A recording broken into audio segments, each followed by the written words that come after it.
Abonnez-vous et cliquez aussi sur la petite cloche de notification pour ne rien rater de nos prochaines vidéos. N'oubliez pas de partager aussi la vidéo et de la liker. J'espère que vous allez bien. Je ne vais pas être très long. C'est la première fois dans une tournée que j'ai même pas le temps de pouvoir bien nous connecter pour pouvoir diffuser les infos. Bon, on va se rattraper la semaine prochaine, on va vous balancer tout ce qu'on a fait. Mais je vais revenir d'abord sur le sommet Afrique-France. D'accord? Très très important. Beaucoup de choses ont été dites, mais on va aller à l'essentiel.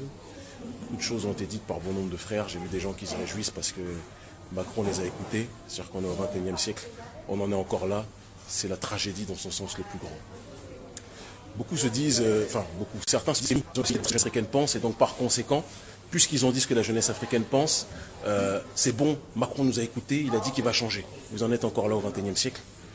Il faut bien qu'on comprenne une chose. Le problème, ce n'est pas, désolé, hein, on est dans un hôtel, donc forcément il y a du bruit, et on va à l'aéroport dans quelques minutes. Le problème n'est pas le prolétariat français, on a bien dit, les gilets jaunes eux-mêmes, ils se font matraque par le libéralisme français, c'est pas le problème. Le problème, c'est l'oligarchie française. Et cette oligarchie française ne maintient sa place que parce qu'elle a placé son genou sur le cou du continent africain. Et jamais elle ne va changer.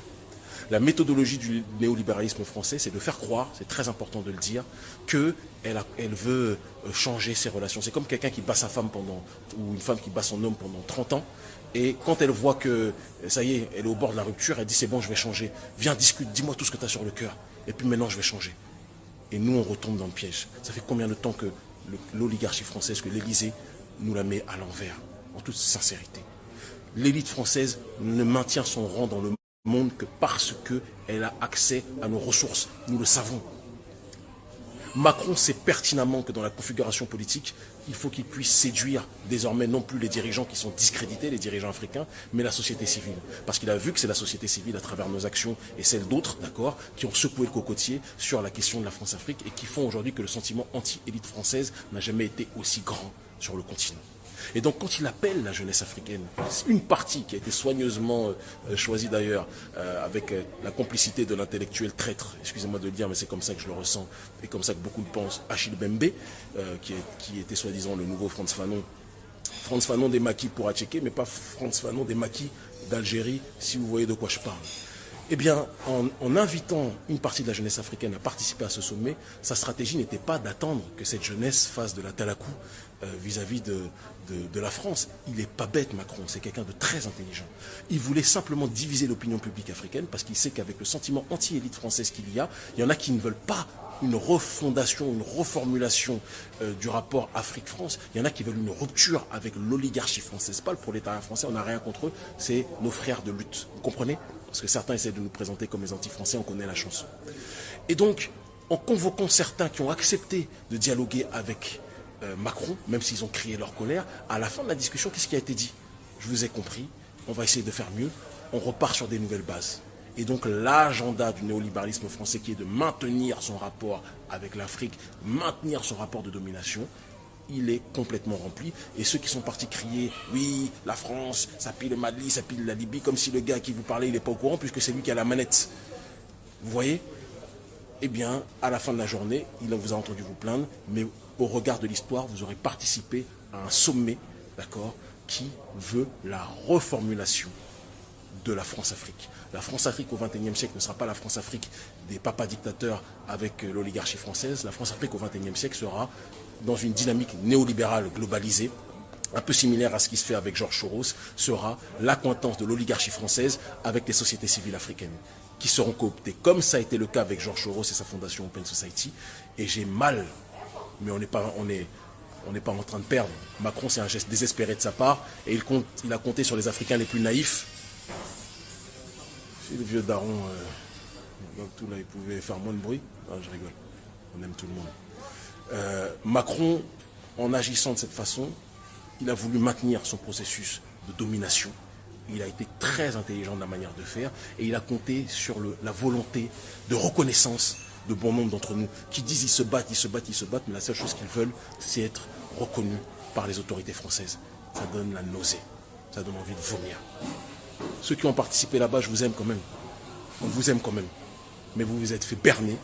Et comme toujours, vous allez mettre du temps à comprendre. Et quand vous allez comprendre, la France, elle, aura réussi son narratif qui est de dire qu'elle change ses relations internationales avec le continent africain. Et aujourd'hui, c'est soi-disant du gagnant-gagnant. Mais croyez-moi bien que les multinationales, ça ne va pas changer. Croyez-moi bien que le pillage des matières premières, ça ne va pas changer. Croyez-moi bien que l'écho que lui veut être arrimé à l'euro ayant un taux de change fixe, ça ne va pas changer parce que ça bénéficie aux entreprises françaises. Vous avez simplement fait partie du décor, mais vous n'avez en aucun cas été des acteurs. Et quand vous dites que oui, vous êtes jaloux parce que vous n'avez pas participé, arrêtez de faire pitié, s'il vous plaît. Arrêtez de faire pitié. Si nous, on voulait participer à un sommet de torchons comme ça, croyez-moi bien, ça fait longtemps qu'on l'aurait dit. Et avec l'audience qu'on a, on aurait été audible depuis longtemps. Mais moi, je ne parle pas avec quelqu'un qui bat ma mère pendant tant d'années. Ma mère, c'est Mama Africa, qui viole ma mère, qui pille ma mère, qui dépouille ma mère, et qui ne doit son pouvoir qu'à la manière dont il a dépouillé la terre-mère. Retrouvez vos repères, parce que vous êtes complètement perdus. Et c'est ça le drame aujourd'hui. Ils finiront par comprendre.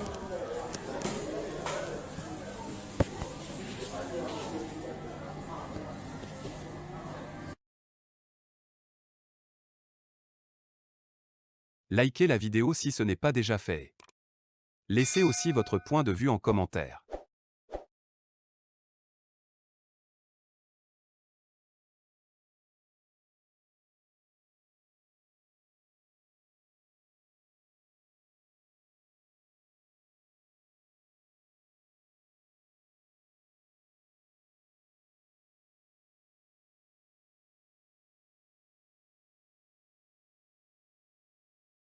Likez la vidéo si ce n'est pas déjà fait. Laissez aussi votre point de vue en commentaire.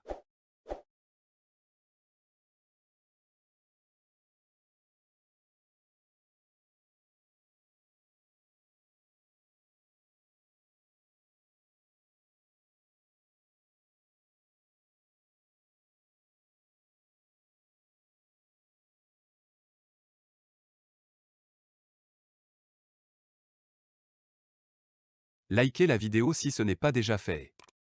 Laissez aussi votre point de vue en commentaire.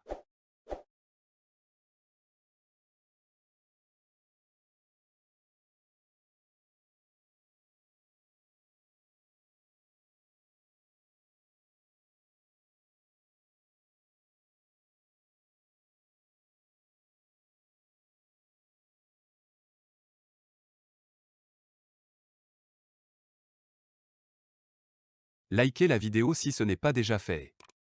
Laissez aussi votre point de vue en commentaire.